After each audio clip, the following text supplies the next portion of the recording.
नमस्कार, स्वागत है आप सभी का सुजस सारांश की इस क्लास में। इस क्लास में हम पढ़ते हैं राजस्थान का करंट अफेयर्स और आधार होता है हमारा राजस्थान सरकार की सुजस पत्रिका, जो कि राजस्थान सरकार के सूचना एवं जनसंपर्क विभाग द्वारा प्रतिदिन प्रकाशित की जाती है। तो शुरुआत करते हैं हेडलाइंस के साथ। देखते हैं आज की सबसे पहली खबर क्या है।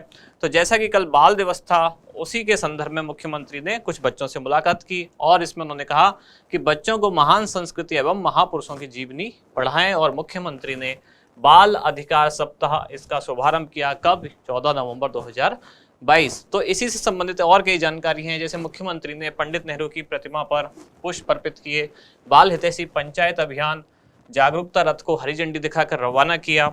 बढ़ते हैं आगे अगले पेज की तरफ। ये है राजस्थान के सभी जिलों में अब जॉब फेयर आयोजित होंगे। तो जैसा कि पिछले कुछ दिन से आप देख पा रहे हैं, पहले जॉब फेयर आयोजित किया गया जिसको राजस्थान डिजी फेस्ट जोधपुर भी नाम दिया गया, साथ ही उसको आईटी जॉब फेयर भी कहा गया।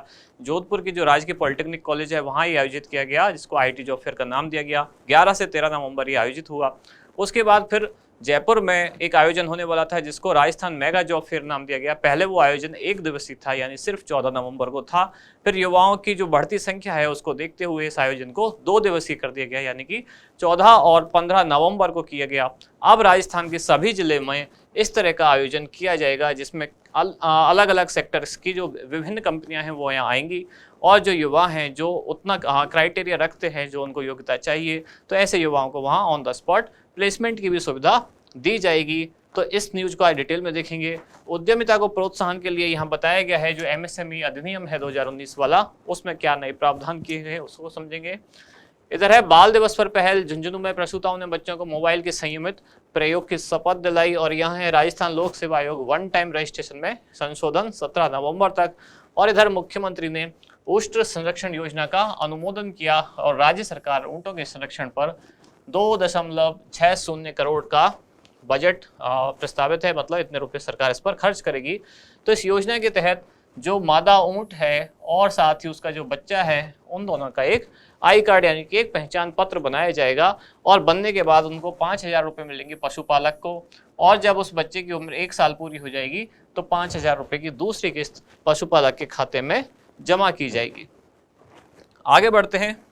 ये है प्रशासन में पारदर्शिता हेतु एक नया विधेयक लाया जा रहा है और राज्य विधानसभा में एक संग्रहालय देखकर बच्चे रोमांचित हुए। तो बाल दिवस के अवसर पर राजस्थान विधानसभा के अंदर जो संग्रहालय है जो नया बनाया है, जिसका नाम है राजनीतिक आख्यान संग्रहालय, तो बच्चों का कल उसमें प्रवेश निःशुल्क रखा गया। और इधर है जोधपुर में मंडौर उद्यान, जहां light and 3D sound show जो था वो आयोजित किया गया। बढ़ते हैं आगे।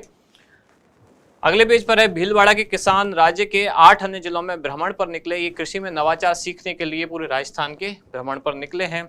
और इधर बच्चों को गुड टच और बैड टच का फर्क सिखाने के लिए ये राजस्थान पुलिस का एक विज्ञापन है, एक पहल है।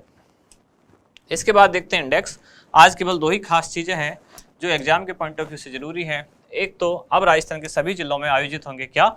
Mega job fair. और दूसरा जो एमएसएमई अधिनियम है 2019 वाला, उसमें कुछ नए प्रावधान किए गए, उनको समझेंगे। तो मेगा जॉब फेयर, पहले इस पर नजर डालते हैं। इस मेगा जॉब फेयर के अंतर्गत 2 चीजें हैं। पहली तो हम लगातार कई दिन से पढ़ ही रहे हैं, आईटी जॉब फेयर जो जोधपुर में आयोजित हुआ, इसी को राजस्थान डिजी फेस्ट भी नाम दिया गया। राजस्थान डिजी फेस्ट कब से कब आयोजित हुआ? 11 से 13 नवंबर। कंफ्यूज होने की जरूरत नहीं है, क्योंकि एक राजस्थान डिजी फेस्ट पहले अगस्त में यानी कि 19 और 20 अगस्त को जयपुर के बिरला ऑडिटोरियम में आयोजित हो चुका है। और ये राजस्थान डिजी फेस्ट जो कि जोधपुर में आयोजित हो रहा है, ये 11 से 13 नवंबर यानी कि 3 दिवसीय है, जो कि राजकीय पॉलिटेक्निक कॉलेज जोधपुर में आयोजित हो रहा है। यहाँ इसका मुख्य उद्देश्य क्या है? युवाओं को रोजगार देना, जैसे कि विभिन्न डिग्रीधारी, diploma, ITI, post graduate, fresher या फिर अनुभवी जो युवा हैं उनको आईटी यानी कि इंफॉर्मेशन सेक्टर या फिर अन्य तरह की जो भी सेक्टर्स की कंपनियां हैं उन सभी में रोजगार के अवसर उपलब्ध कराना इस आयोजन का प्रमुख उद्देश्य था। कौन से विभाग द्वारा आयोजन किया गया? तो राजस्थान सरकार का सूचना प्रौद्योगिकी एवं संचार विभाग, इसी विभाग द्वारा जो पहला राजस्थान डिजी फेस्ट था, यानी कि इससे पहले जो आयोजित हुआ जयपुर में, वो भी इसी विभाग द्वारा आयोजित किया गया। क्या क्या विशेषताएं? तो इसमें 250 से ज्यादा कंपनियां आई, लास्ट जानकारी के अनुसार लगभग 270 प्लस थी।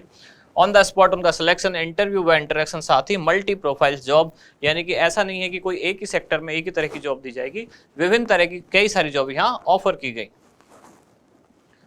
दूसरा जो है वो है राजस्थान मेगा जॉब फेयर, जो पहले केवल 1 दिवसीय यानी कि केवल 14 नवंबर के लिए था, अब ये 2 दिवसीय किया गया लगातार बढ़ती संख्या को देखकर 14 और 15 नवंबर।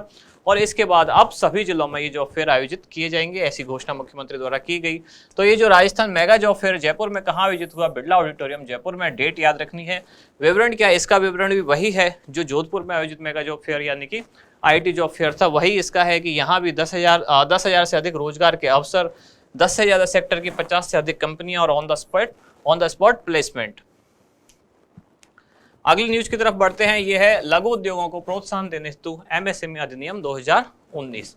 तो राज्य सरकार लगातार ये प्रयास कर रही है कि उद्योगों को प्रोत्साहन दिया जाए, जैसे कि डॉक्टर अंबेडकर दलित आदिवासी उद्यम प्रोत्साहन योजना हो, या लघु उद्योग प्रोत्साहन योजना हो, या इसके अलावा महिलाओं को प्रोत्साहन देने के लिए अभी महिला बैंक जो महिला निधि की स्थापना करने जैसी बात हो। कुल मिला के बात है सरकार, या आई स्टार्ट जैसे कार्यक्रम हो, तो सरकार का लगातार ये प्रयास है कि हर सेक्टर के लोगों को, हर क्षेत्र के लोगों को, चाहे वो आदिवासी हों, दलित हों, महिलाएं हों, या जो लोग स्टार्टअप करना चाह रहे हों, ऐसे युवा हों, तो सरकार सभी के लिए तरह तरह के कुछ प्रावधान ला रही है। ये जो प्रावधान है ये किस लिए है, ये एमएसएमई सेक्टर के उत्थान के लिए है।